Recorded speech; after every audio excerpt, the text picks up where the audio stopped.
So you are as good as the story you tell yourself. And a lot of people are telling themselves bad stories about why they are where they're at.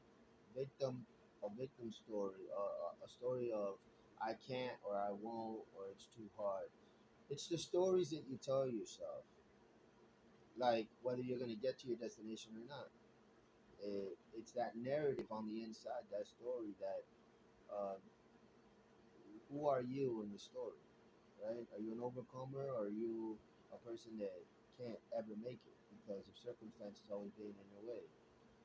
And I just believe that according to the story you tell yourself, that's as far ahead you're going to get by believing who you are in the story. If you believe that you're an overcomer more than a conqueror and that there's nothing in this world that can stop you, then you're going to overcome everything that comes your way because it's the story you're telling yourself. And likewise, if you tell yourself the opposite, and you can't get ahead because of that story, and that's your belief system. And so when anything comes and knocks on your door to act like an obstacle, you say, "Here, there you go. You see, I knew it. Every time I try to get up, there's something there to stop me," and it affirms you in that wrong identity. So in this video, I want to go over some mentality that has to do with mind frames that you can take on that have to do with getting you out of that rut that you might find yourself in. So we'll call the first one the architect. So the mind frame here is that I design my destiny. Focuses on intentional planning and structure and vision building. Um, it's motivated by creativity, precision, and legacy. So if that's the story you're telling yourself, that you are the architect, think about an architect and how an architect builds. And so you can build a foundation for yourself that has to do with something that can't be broken or swayed or shaken, right? And is built on the foundation of Jesus Christ.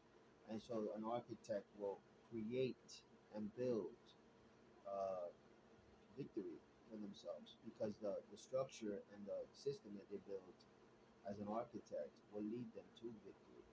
Another mind frame is in the frame of a gardener. So mind frame here is I plant, I nurture, and I harvest.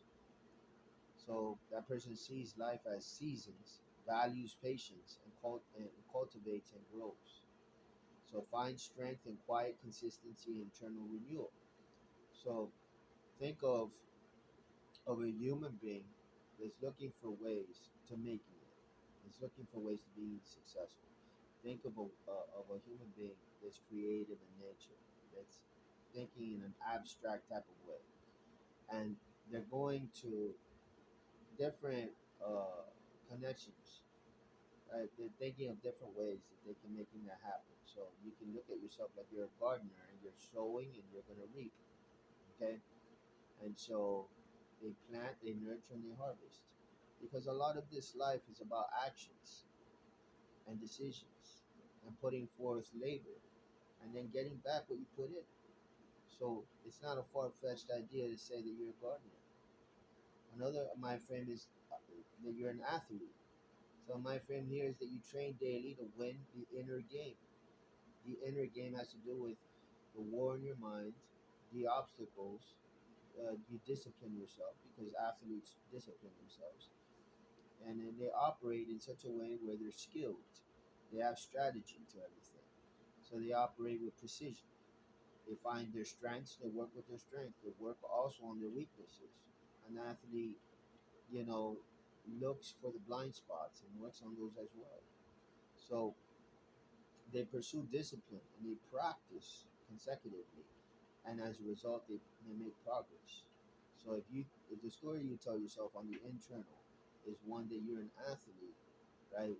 That can be very beneficial for somebody that's running a race, not a literal race, but the race of life, the race of you know finding purpose in everything and looking for legacy and looking for to leave your footprint here in life and working out these small details of problems because an athlete will work on things like that, right?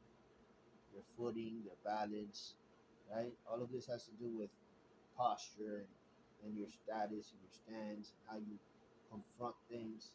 Okay, so another way to another mind frame that you can take on is the flame. So I ignite, I burn, and I light the way. So this type of person can look at themselves as they live with passion, intensity, and boldness, and inspires others by sheer presence and fire of conviction. Another one is the alchemist. I like this one, which is the my friend is I turn pain into power. Now life is always throwing at you things that are painful, sorrowful, suffering, bad news, and so this type of mind frame turns that into power. Okay, since you're always going to be handed something, it's like the saying goes: you turn lemons into lemonade. Well, turn pain into power and setbacks into strength. Masters the transformation, sees trials as tools for transcendence, walks in wisdom, healing, and hidden knowledge. You know that if the story you tell yourself is that you are an alchemist, or a person that takes problems and turns it into solutions, that when a problem arises, you will approach that problem radically different than if you thought of yourself as a person that can never catch a break, a person that things are always happening to instead of for. It's the story you tell yourself. Make no mistake about it. Everybody tells himself a story. It just depends on whether they're going to be up top or on the bottom, according to the story they tell themselves. It's really that simple. So, another mind frame is that you're a king or a queen, and that you rule the realm with authority and grace, and that you embrace responsibility, dignity, and legacy. This is how you would treat others by carrying this mentality. You will treat others, you'll treat yourself with dignity, you will carry yourself with value. You won't stoop down to other people's level when you think of yourself as royalty. You just won't because you'll say I'm better than that. So this type of person makes decision with authority and protects what's theirs. Okay? And there's a verse in the Bible that said that God said, don't let somebody take your crown.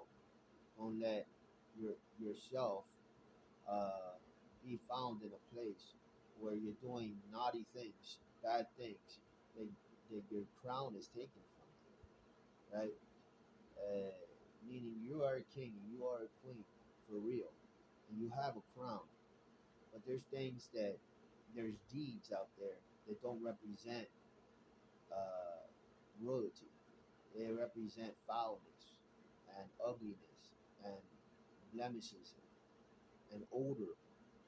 And then those are the things that snatch crowns. Because when somebody habitually practices those things and plugs into that source, that crown has no place to stand because royalty doesn't act like that. So another mind frame to take on is the servant slash leader, and this my friend Jesus took on, and they rise by lifting others up, and they're anchored in humility, purpose, and contribution, and leads from the heart with integrity and care. And so, a person like this is more patient and graceful than other people because that's who they believe themselves to be in identity. Okay, and you are who what you think about most. As a man thinks, so is he. So another mind frame here to practice, if it appeals to you, is the explorer. So I live to discover and grow, right? A curious person. I live to discover and grow. Thrives on curiosity, experience, and wonder. Sees the unknown as exciting and growth as adventure, right? There's a lot of people out there that sees the unknown as scary and fearful, and they see growth as uncomfortable and unpleasurable. Therefore, they're not seeing it as an adventure. They're seeing it as something that, you know, I'd rather be watching TV and sitting on my couch than doing this. So it's the story that they tell themselves. Okay. So there's a person that sees a cup half empty, and there's a person that sees that same cup and they see it half full. And this is the story that they tell themselves. Both are right. So the watchman. So then there's a mind frame that says, I stay alert, guard the gates, and protect what matters. And this person focuses on discernment, strategy, and awareness. I'm someone like this. operates with highly alertness in spiritual, mental, and relational spaces. The builder is another mind frame. I lay one brick at a time until greatness stands. So this type of person is committed to consistency, process, and progress. So by default, they're patient and they understand the significance of one brick at a time, and they've grown an art out of it. They see it as beauty. Each and every brick is building something that they're going to be able to live in the day tomorrow and be able to stand strong in and say, wow, I did that. So this type of person is patient and strategic in creating long-term success. The healer. So this applies to all of these mind frames apply to both the consistency and the flow that they'll be heading into. But the default of heading in that direction is what you don't get, the backlash and the feedback of the negative. See, if you see yourself as these positive traits, then you're out of the stream of the negative because you're headed somewhere. So you just have to see where it is that you want to head. Is it where you want to head, full of purpose, destiny, calling, full of light, full of peace, and create a mind frame around it and head in that direction. And that's as you meditate on that over and over and practice that mind frame, that's who you are, then you're going to become that. And every obstacle, every subject matter, every human being that comes in and into your territory, your realm, when they approach you, you're going to talk to them from that angle as you are that. So this mind frame of the healer, I carry peace and restore brokenness. So they look for opportunities to go and pray for people that are broken and stuff like that. They look at themselves as the healer. So brings emotional and spiritual restorations wherever they go and values the depth and the empathy and wholeness of humanity. So the mirror, so this person has the mind frame is that they are the mirror.